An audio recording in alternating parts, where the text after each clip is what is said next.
relação que o medo tem com o instinto e a personalidade. Então nós vamos estar falando sobre dois tipos do medo. Existe um medo que ele é instintivo. Esse medo instintivo, a gente já nasce com ele. Quando nós nascemos, a gente traz dentro da nossa mochila os nossos instintos e a gente traz esse instinto de autopreservação. O medo é para nos preservar. Esse medo instintivo, ele é nato e ele é bom, é benéfico. Ele nos protege, ele está a favor da vida. Então, todo medo, né, que é instintivo, são medo devido a coisas reais, a perigos reais. E ele serve, né, para proteger a nossa vida, para conservar a nossa vida como a vida da espécie. Nós desenvolvemos, né, ao longo dos anos, um mecanismo para lidar, né, com o medo. Como a gente percebe, né, que a gente está com medo? Como que o medo reverbera, né, no nosso corpo, na nossa vida? O medo, ele é uma emoção. Então, quando a gente percebe que existe algum perigo, algum risco, desencadeia uma série de reações físico-químicas, né, químicas no nosso organismo e que gera essa emoção. Então, os nossos sentidos, eles captam do mundo externo. Quando ele decodifica essa mensagem com um perigo, né, que existe risco para a nossa sobrevivência ou para a sobrevivência da nossa espécie, é desencadeado uma série de reações, né? A amígdala, ela recebe, né, essa mensagem de que nosso organismo está em risco e ela dispara mensagens para o nosso organismo se preparar para se defender. Então, a gente vai liberar, né, uma quantidade, né, bem grande, tanto de adrenalina como cortisol, que isso vai para o nosso organismo como um todo, para a musculatura e para o sistema cardíaco, né, para o sistema circulatório e para todo o sistema respiratório, manda uma mensagem para todo o nosso organismo para ele se preparar, né, para se defender. Esse sistema de defesa a gente chama de luta ou fuga. Então, se o organismo ele percebe, né, que ele tem condições de se defender, de confrontar aquele perigo, então ele vai para a luta. Se o nosso organismo ele percebe que ele não tem, né, uma habilidade, que naquele momento ele não tem, né, essa capacidade, essa habilidade de enfrentar o perigo que está se colocando, ele recua e foge. Então, esse sistema, esse medo é um medo real, é um medo legítimo, é um medo das coisas do mundo que colocam a gente em risco. Esse sistema de medo foi desenvolvido por milhares e milhares de anos, né, por nossos ancestrais. Esse medo é instintivo. A gente nasce, né, já com esse instinto que foi desenvolvido nos milhares de anos, né, pela nossa ancestralidade. Agora, fora esse medo, a gente tem um segundo tipo de medo que a gente diz que é o medo neurótico. Quando a gente tem esse medo que é real, por exemplo, eu vejo um animal e eu preciso me defender, um cachorro, por exemplo, né, que eu preciso me defender, que eu preciso correr, ou preciso enfrentar, a adrenalina e o cortisol, ele é formado no meu corpo, e isso dá um pico de energia, essa energia vai para a minha musculatura, vai para o meu sistema cardíaco, meu coração bate mais forte, eu começo a respirar mais forte, entrar mais oxigênio, para que mais sangue vá para o meu músculo e eu possa me defender, né, desse episódio, desse perigo. E durante a defesa, ou pela luta ou pela fuga, eu libero essa energia que foi criada pelo meu organismo para essa defesa. Então, ele dá um pico de energia e a energia volta, né, depois que passa o perigo. Se eu luto ou se eu fujo, eu tenho essa descarga de energia e eu volto, né, para o meu homeostase, que é o sistema em equilíbrio, né? Eu libero essa energia. Por outro lado, quando esse medo, né, é neurótico, o que é o medo neurótico? Durante a nossa vida, a gente vai significando, né, que muitas coisas, né, muitas necessidades, muitas coisas que a gente precisa, a gente não é atendido. Então, a gente tem, o ser humano, né, todo ser humano, ele tem basicamente três necessidades, que é a necessidade de ser importante, né, de ter valor, de ser valorizado, de ser amado e de ser capaz. Quando uma criança ela se sente ferida em um dessas necessidades, ela vai criando defesas, né? Ela vai se defendendo, né? Para não sofrer, para não ter, né? Para não sentir a dor de não ter a sua necessidade saciada, atendida. E essa defesa é o que a gente chama, né, de neurose. Neurose é quando nós deixamos de mostrar quem nós somos realmente para a gente criar, né, para a gente mostrar essas defesas que nós criamos. Então, é como pensa, né, nós nascemos, né, como um ser essencial, né? A gente nasce com algumas qualidades. Quando a gente vê que essas qualidades, de alguma forma, elas estão em risco, ou seja, a criança se sente ferida, ela vai criando como se fosse molduras, como se fosse uma proteção ao redor dessa natureza essencial.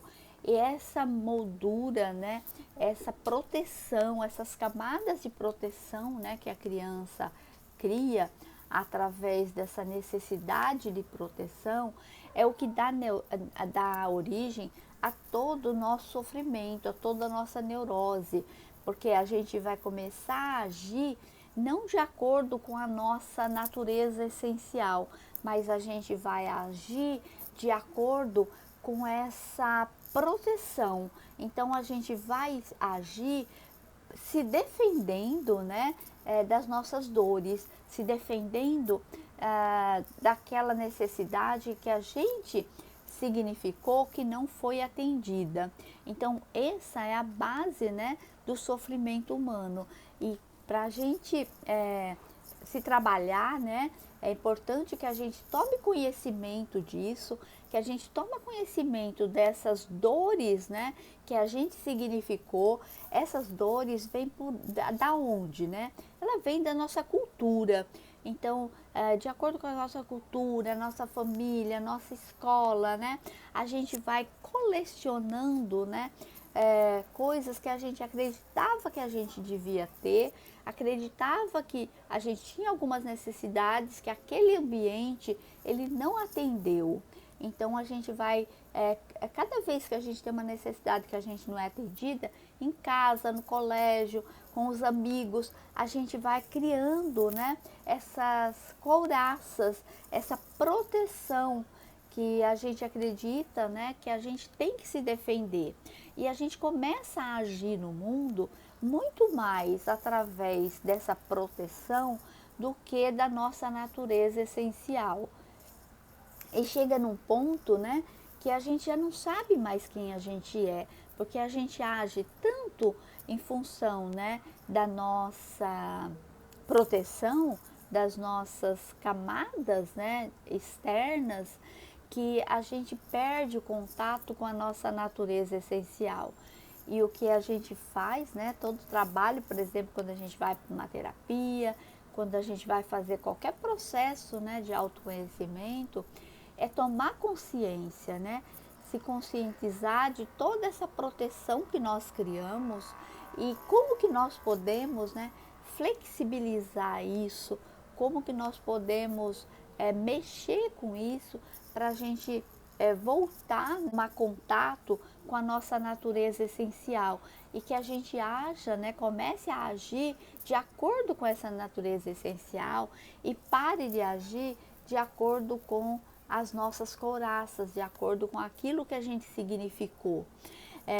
Durante esse processo, a gente passa, né, a acreditar que a gente só pode ser valorizado, ser amado ou se sentir capaz, né, e seguro se a gente tomar determinados comportamentos, se a gente agir de uma certa forma. E às vezes, né, na grande maioria das vezes, aquela ação nem é da nossa natureza, né? Mas ela está tão presente, né, nessas defesas que a gente age daquela forma. E isso vai deixando a gente despotencializado. Lembra que eu falei, né, da luta e fuga? Quando a gente age, né, de acordo com os nossos medos reais, por exemplo, a gente vê um cachorro e a gente se defende dele, ou lutando, né, que não é tão legal, né, mas ou fugindo, a gente gasta essa energia e a gente vai para a homeostase novamente. No caso, quando a gente está agindo, né, no medo neurótico, esses medos estão dentro da nossa mente, não são medos reais. A gente não está se deparando com um medo, né, físico, né, com esse medo que a gente tem que lutar ou fugir, mas são medos que normalmente são crenças que nós temos, né, e que a gente cria uma série de medos que são medos imaginários, que são medo, né, das fantasias da nossa cabeça. E a gente acaba agindo de acordo com eles.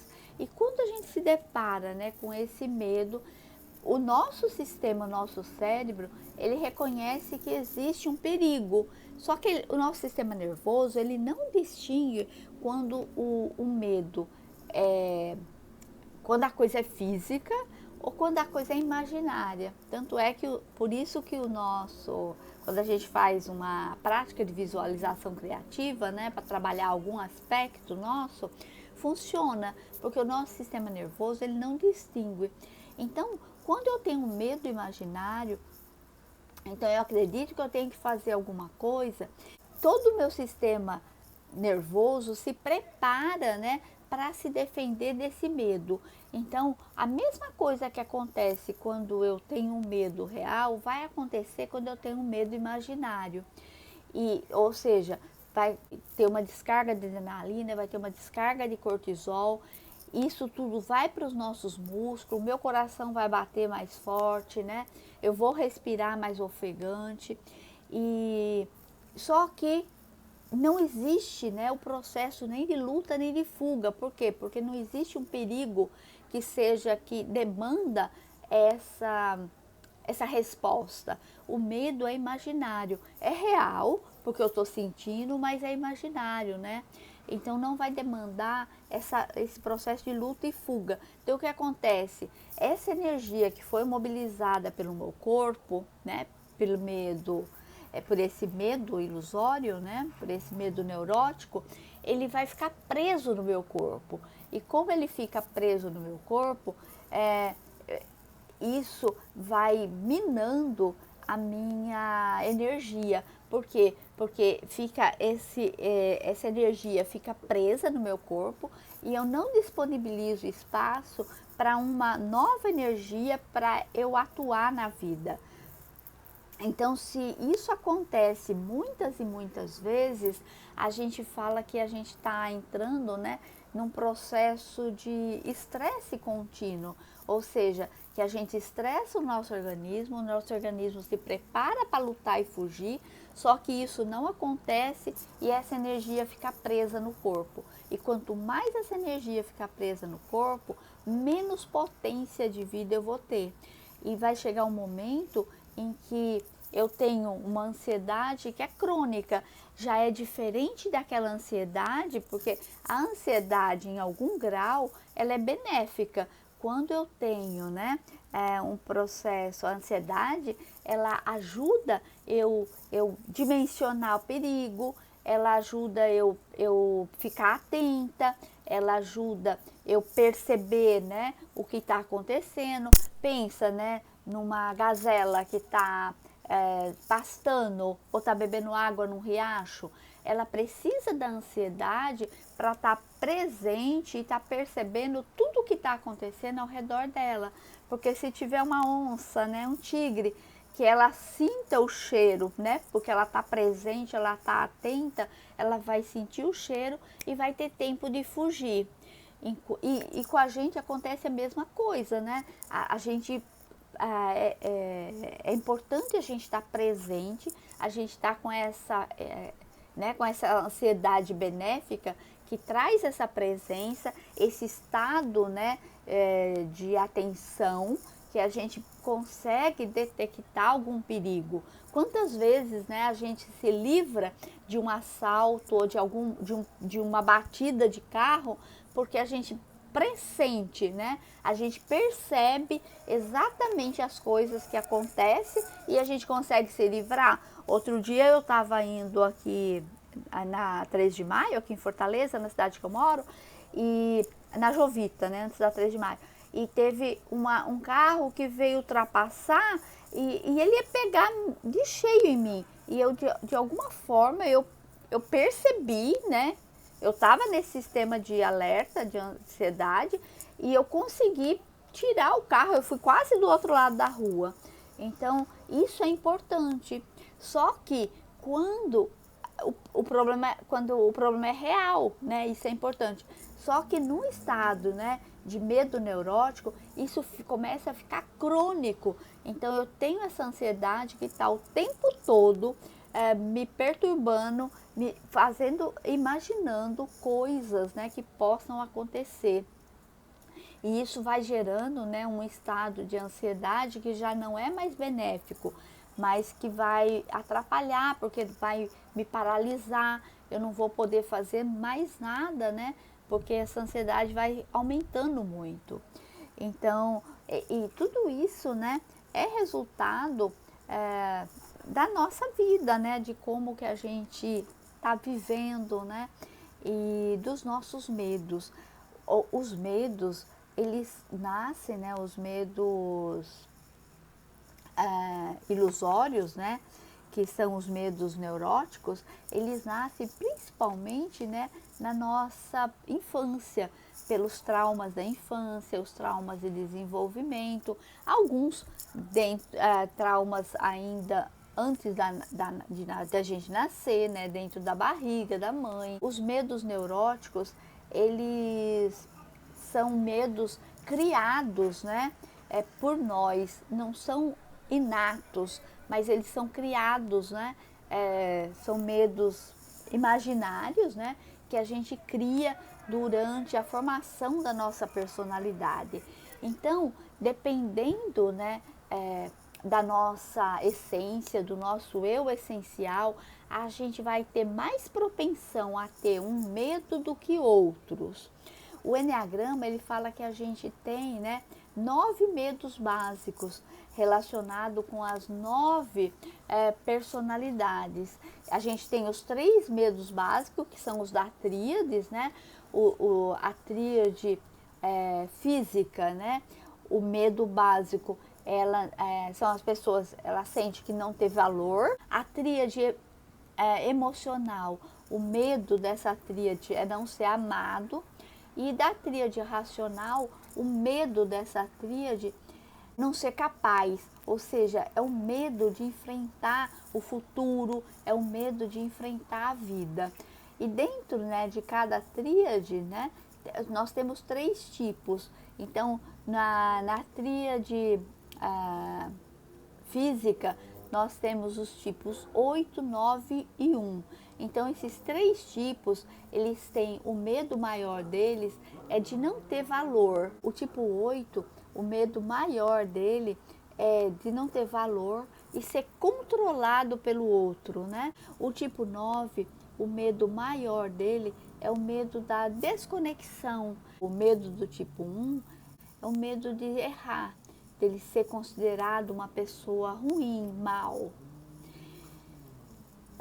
Os tipos 2, 3 e 4, eles fazem parte da tríade emocional e o maior medo deles é não ser amado. Então, o tipo 2, o medo maior dele é de não agradar. O tipo 2, né, a gente lembra que é um tipo que ele faz muito pelo outro. E o medo maior dele é dele fazer pelo outro e ele não agradar. Enquanto que o tipo 3, o maior medo dele é não ser visto pelo outro, ele não ter sucesso. Ele entende que quando ele tem sucesso, ele é amado, ele é visto, ele é considerado. Então, o medo dele é de não ter sucesso, porque daí ele deixaria, né, de ser amado, de ser visto. E o tipo 4, o maior medo dele é de perder, né, a sua originalidade, de não ter uma identidade que o diferencia, né, dos demais, né, das outras pessoas. O tipo 5, 6 e 7, eles são da tríade racional, né? O maior medo deles é o medo da vida mesmo, o medo do futuro, o medo de não ser capaz de manter, né, a vida, de manter, de lidar, né, com as questões da vida. Então, o tipo 5, o maior medo dele é perder o controle das próprias emoções. Então, o tipo 5, ele retém, ele não mostra as emoções, né? O tipo 6, o maior medo dele é de não receber apoio, dele ter que fazer as coisas sozinho, e medo de não dar conta.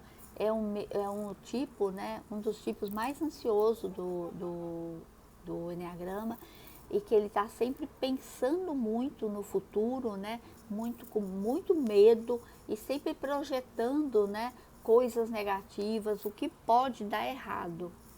E o tipo 7, o maior medo dele é o medo da dor e do sofrimento. Ele tem medo de sofrer. Então, ele está sempre buscando coisas legais para fazer, coisas, né, que ele se diverte, coisas prazerosas, para ele não sentir a dor e o sofrimento. Então, se cada tipo desses, né, eles buscam se livrar dessas dores, você pode entender que nós, quando estamos na personalidade, nós não somos livres para nos expressar. Então, nós não expressamos o nosso verdadeiro eu, mas a gente expressa um eu que a gente desenvolveu através das nossas dores. Então, a gente expressa, né, essa máscara, e isso nos distancia, né, do nosso, da nossa energia.